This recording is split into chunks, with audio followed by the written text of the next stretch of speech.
Well, if you came to this video thinking we're going to find a bunch of really cool, rare stuff in a farm dump, you clicked on the wrong video. We're just out here fiddling around in western Kansas. This first part of the video is actually in Syracuse, Kansas. Just looking on the riverside, on the banks, just looking for old junk. It was pretty common back in the day for people to just, dump their stuff. There really was no trash system, I guess. And it's fun because, you really start digging up the past, some pretty cool old things. Most of it's useless, scrap metal, junk, but a bunch of old glass and cool things like this right here is a tractor hood. But, it's kind of what we do out here because there's really nothing. I was in high school up in Michigan. I used to go on state land. Used to be old dumps everywhere out there. And, under a lot of this stuff, the older stuff's way down deep because usually this starts out as a hole. Most of these dumps are a hole. And the older stuff's at the bottom, and the more you dig, the more old stuff you find. And I found that out when I was home at an old farm dump. I mean, there was 1970s, 80s stuff on top. I'm digging down, taking scrap metal out of there, shingles, moving them out of the way, and all of a sudden I'm getting down pretty deep. And, I'm pulling up, pretty rough, but old porcelain signs, old carbon batteries, old Model T parts, all sorts of stuff. I mean, like I said, there was really no place to dispose this stuff. But in this part of the video, we originally came out to Syracuse. I had a buddy tell me about an old guy who's now deceased, told him that there was a steam engine on this river. And we're actually on the north side of the river, and we walked close to 3 miles from one of the bridges that crosses going south, and we didn't find anything. We did find a bunch of old junk, and on this portion of the Arkansas River, there's actually water in it. And later, toward the end of the video, you'll see us about 2 hours, I guess you could say, east of Syracuse, 2.5 hours, and it's completely dry. The river gets diverted before it gets to Garden City, and most of it's used for irrigation. Yeah, I think it's somewhere else. How many miles do you think we walked? 50. 50? What do you got in your pocket?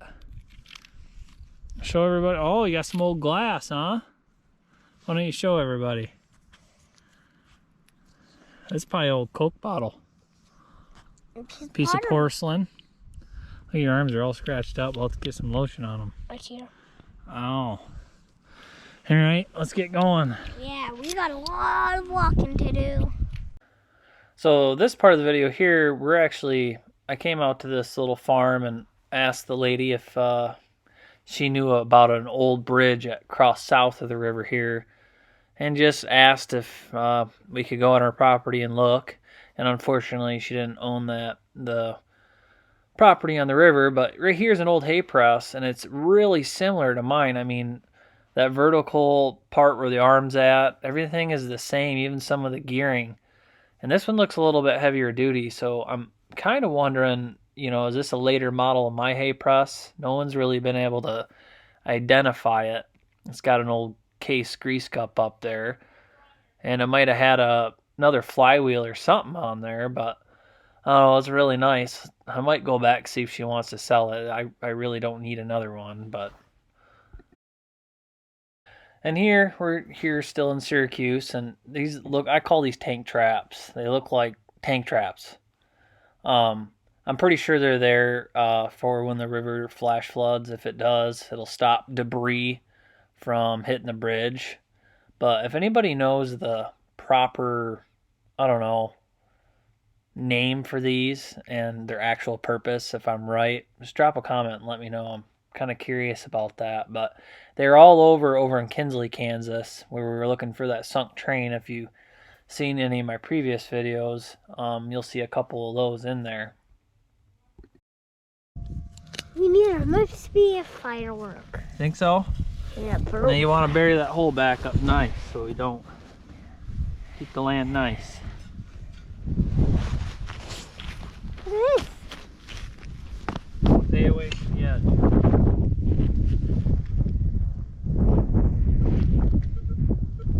Here's a 22 shell. super. It's a super shell. Yeah, so at this point, this is a weekend or two later. We're actually heading out toward Pierceville, Kansas. This is on the little back road to Pierceville from Garden City. There's this big kind of sandstone face. And they say back in the day, settlers used to hide some of their valuables in these rock faces just because there was no banks.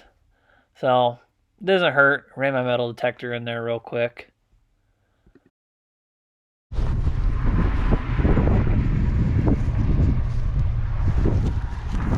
Let's go. Got an old piece of crock here. Man, wouldn't that be cool if that was whole? It's kind of a unique bottle. It's probably not too old, but it's got some neat texture on it. Yep. Let's see what else you got in here. Ooh. This is the best time to do this because, well, rattlesnakes aren't out, and I wouldn't dare do this during the summer. So, we're doing this in the winter. Let's see what other things we got, buddy. Ooh, that stuff. Lots of pottery. Yeah, we have some pottery back in the truck. Sometimes you can get lucky and find whole pieces like this bottle we got, but we'll keep on trucking. This whole bank is filled with junk. I don't know if this is grease out of an old combine or something. Somebody drop a comment. Tell me what you think those are.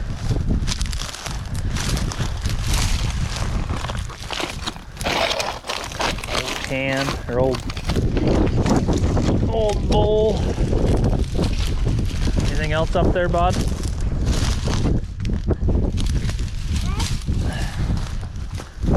Nothing else? We got a ways to go, so let's go. Get back down here. Oh, that's cool. That's an old mason jar. I like the lettering on that. I think we'll take this one. Kerr mason jars. I really should be wearing gloves. It's a cool ketchup bottle.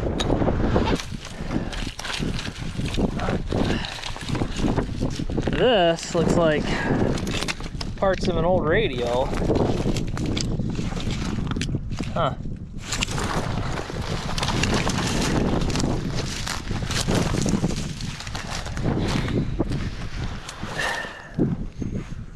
That's pretty interesting.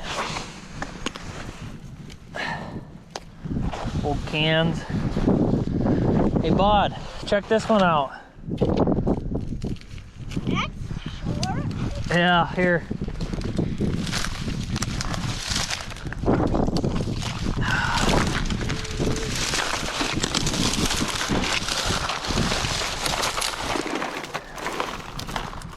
don't know what that is.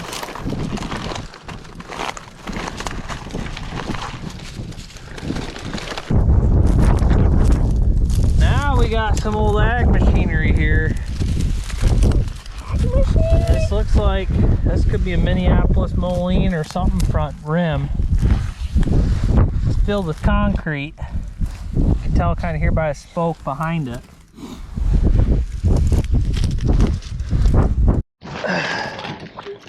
Old reins off a horse. It looks like it's brass.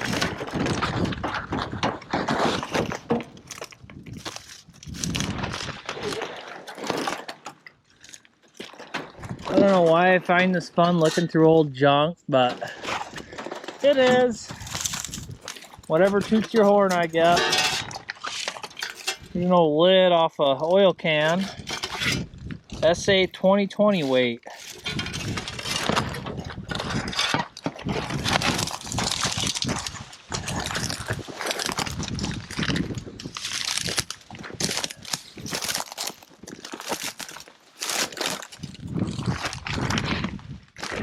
What we got here? Oh, look at this old Chevy, Rhett. Let's see.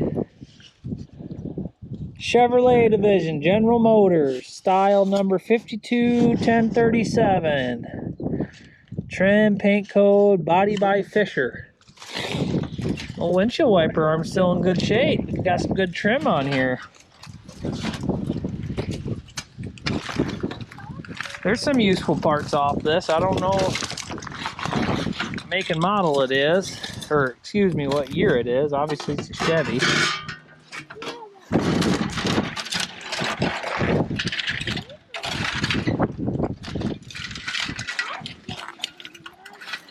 And there's some actual useful glass out here. It's still in good shape.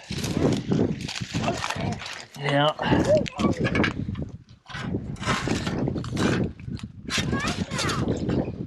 Oh, that's an oil filter. Oh, that bottle, that's no liquor bottle. Get that big bottle out of here. This one right here. Right here. We got here. By law forbids sale or use of this bottle. It's got a plastic top, so it ain't that old. I bet you there's a couple cars under this pile. Oh, look at this. Old Ham's beer can. Pretty cool. Huh? That's just old oil filter, bud. Come on. Oh, there is just junk everywhere.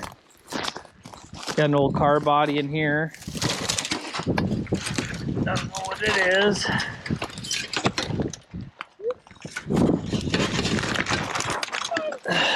Brett, look at this old bowl, buddy.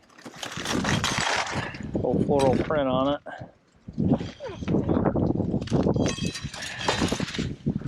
What we got? You can definitely tell why they shored all this up, because this is kind of a sharp bend in the river. And I'm sure when this flooded, flash flood, it would wipe this corner out.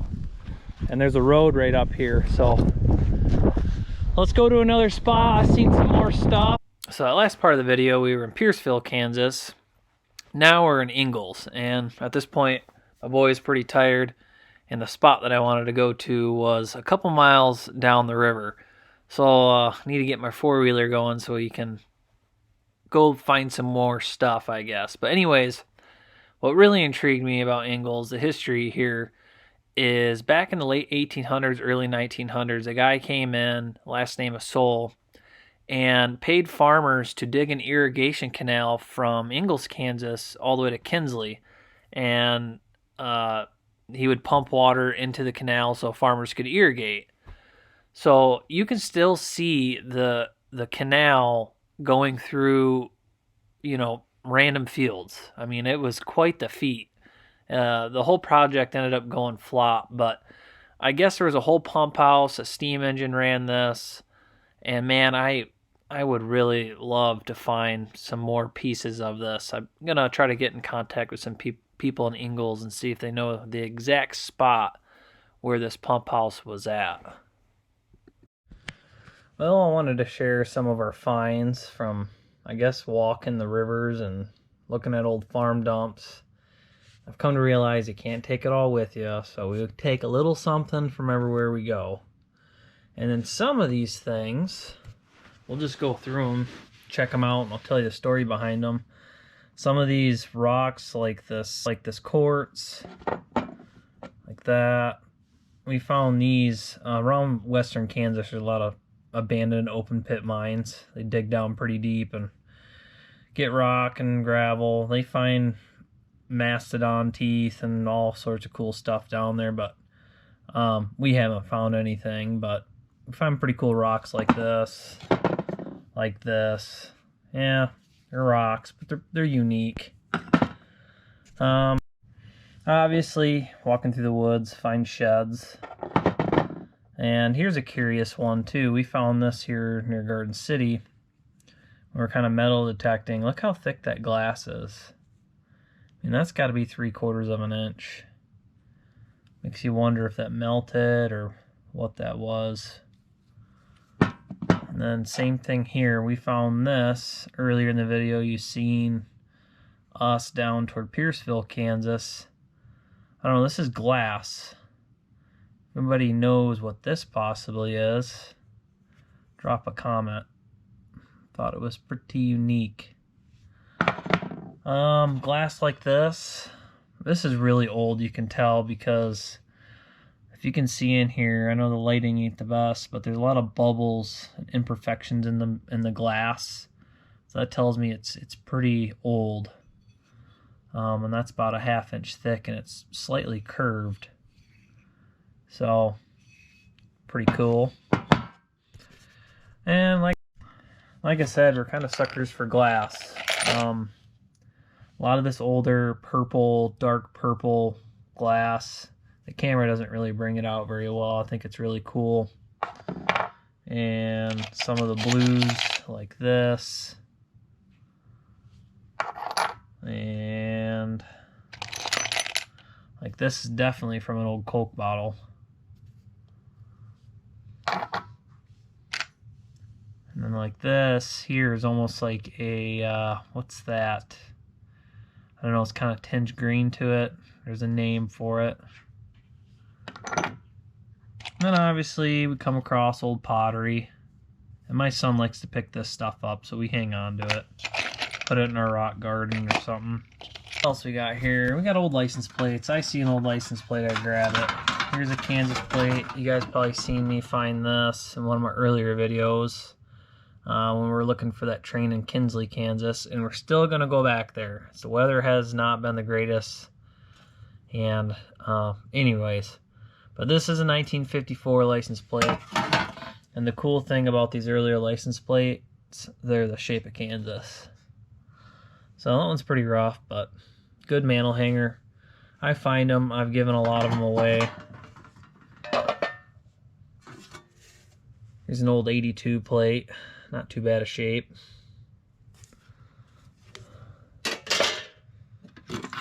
And here's a 66. That one's pretty rough. It's got a old farm tag on it.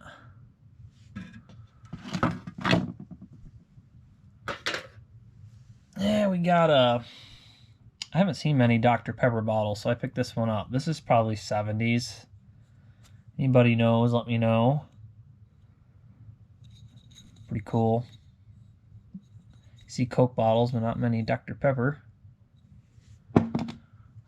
My son really liked this, so we picked it up. I liked it too, so he has a little rock in there. And I haven't been hitting the metal detecting very much, mainly because I let a guy borrow my pinpointer, and he's still borrowing it, so maybe buying another one of those. But here's an old bronze bearing. I found that with the metal detector. I thought that was pretty cool. Here's an old horse reins, probably. It's brass with the leather on it. We got an old insulator over there. It's pretty dirty, so I ain't gonna mess with it. And then here we got a Kerr mason jar. I think it says Kerr. Self-sealing, trademarked. I have not seen many of those. They're probably common, but I haven't seen many. So, and this here may or may not be off a Avery steam engine that fell off. If you guys seen in one of my videos where I found an Avery steam engine, went to go grab the governor, and this just broke off of it. So, yeah. And then last thing I'll go through too, when I have a lot more of this metal. But if I ever dig up any old metal like this, or I find it out there, I take it home. Because I tell you what, if you guys have ever heated this stuff and bent it, it just bends nice. It drills nice. I know it's softer, probably softer steel than what we have now, but there's just something about it makes it really nice to work with. If I'm building like a wagon or a cart for one of my hit and miss engines, I use this strap steel. My stover's sitting on what is left of a IHC cart wagon, horse-drawn wagon, and the steel on that thing was just, I guess you'd call it iron. Man, it drilled and bent, and it was really nice to work with. So I grabbed a lot of this old steel. So I have a lot more stuff. This is just some of the stuff I grabbed just to show you guys. We always pick up something everywhere we go. Little trinkets here and there. Like I said, you can't take it all with you, and I'm sure there's better stuff out there, but I appreciate you guys watching, and we'll catch you on the next one.